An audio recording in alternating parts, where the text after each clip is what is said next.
Welcome back to Dual Wield Gaming, everyone. I'm Nathan, and today we're going to be talking about my favorite game of all time, Baldurs Gate Dark Alliance, finally being re-released on the newer gen consoles on the PS4, Xbox One, and Nintendo Switch, and it is coming to mobile and PC some other time whenever they decide to get to it.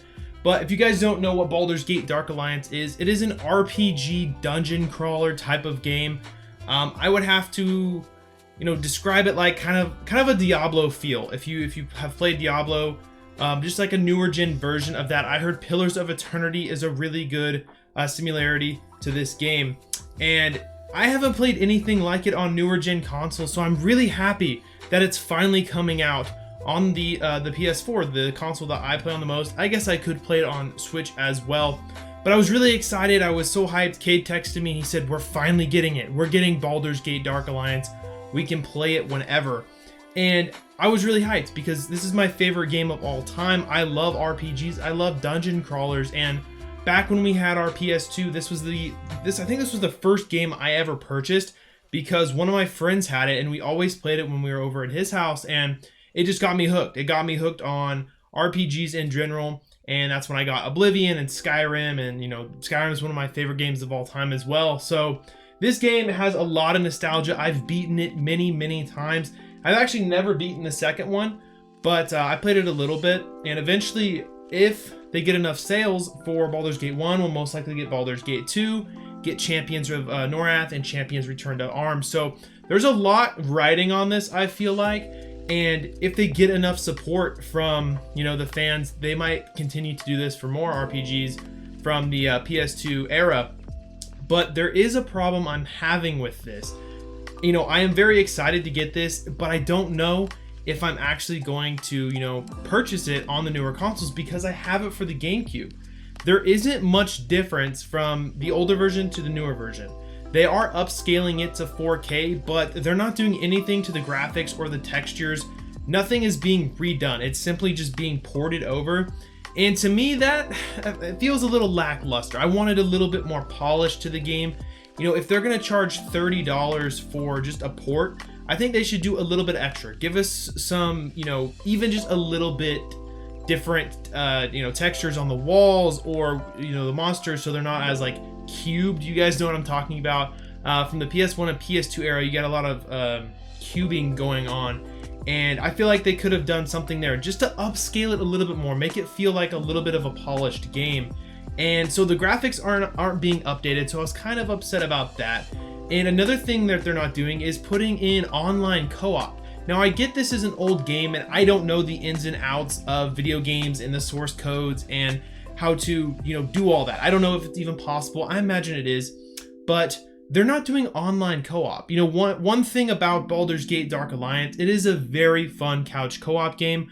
I've played it with several people. It's just fun to go in, have fun, and just run through the game with a friend. And that's something that you can still do. You can still play couch co-op, but what if I wanted to play it with my brother? What if Cade wanted to play it from home and I wanted to play it from home, and we could just play it whenever instead of him having to come over to my house and us playing it on the couch? We should just be able to play it online, and I think that's something that they really missed out on for this release. Maybe in the future, if they do a Baldur's Gate 2, maybe they do an online co-op, but I just feel like if they're not going to do it for 1, they're probably not going to do it for 2.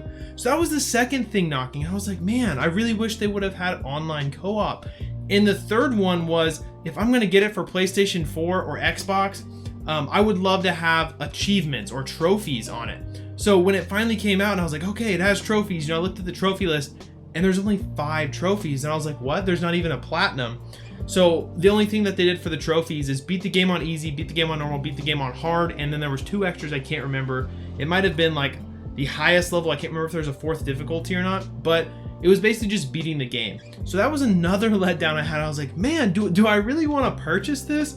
Because I have it right here on the Gamecube. My Gamecube is already hooked up, ready to go. I actually just played it recently, like a week ago. So I have everything hooked up. My HDMI to AV is all good to go. I don't have to do anything. I can just turn it on and play it just like I would on any of these newer consoles. My PS4 and my Switch are both already hooked up as well. So I was like, is it really worth it to spend $30 on a game that I already have? And even if I didn't have it, would I want to purchase the original version? You know, would I want to get a physical copy?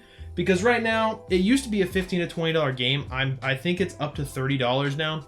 But to me, is it really worth it just to get a different version of the game, to get a ported game to a newer console? And I'm having, you know, thoughts about it now. I knew when he texted me, when Kay texted me, I was like, I'm for sure getting this 100%.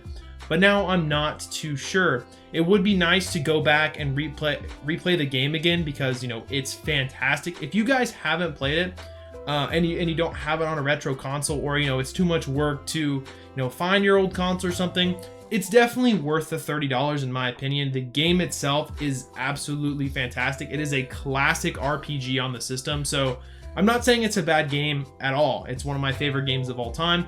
But for any of us retro gamers who actually have the game already, is it worth it to repurchase it for, you know, maybe more than what they go for?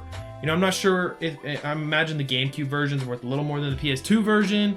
And I know Dark Alliance 2 is over like $70 to $80. So, you know, it just depends. If they re-release 2, I'm sure a lot more people would buy it because you can't get it. You know, it's basically half off digital. But I'm just curious to hear your guys' thoughts, and is it really worth it to purchase any game? It doesn't have to be Dark Alliance, but any game on the PlayStation Store, Nintendo Store, or Xbox Store. Is it worth it to get a retro game for more or pretty much the same price as, you know, the physical copy? Or if you already have it, is it worth repurchasing it to play it? Now, for me, like I said, I'm still on the fence. I don't know if I want to pick it up because it is my favorite game of all time, or one of them. I really do want to go back and replay it. And if Kay does want to play it co-op, we might film a little bit of that. I'm not sure if he was too interested in playing it at the moment, but it is one of those games that I'm excited that they're bringing over so more people can, you know, play the game and understand how great it actually is. And so those people that didn't get to play it back then, or who's a newer crowd that likes retro games, that likes, you know, RPGs and dungeon crawlers, it's just absolutely fantastic. So I want you guys to tell me down in the comments below if you're gonna purchase the port, which system you're gonna purchase it on, and if you guys had it already, you know, as a retro physical game. So let me know it down in the comment section below, guys. I just wanted to get this out there. If you enjoyed the video, if you could hit that thumbs up button for us, we'd much appreciate it. And if you guys want to see more video game content in the future, hit that subscribe button, guys. Thank you for watching. We'll see you in the next video.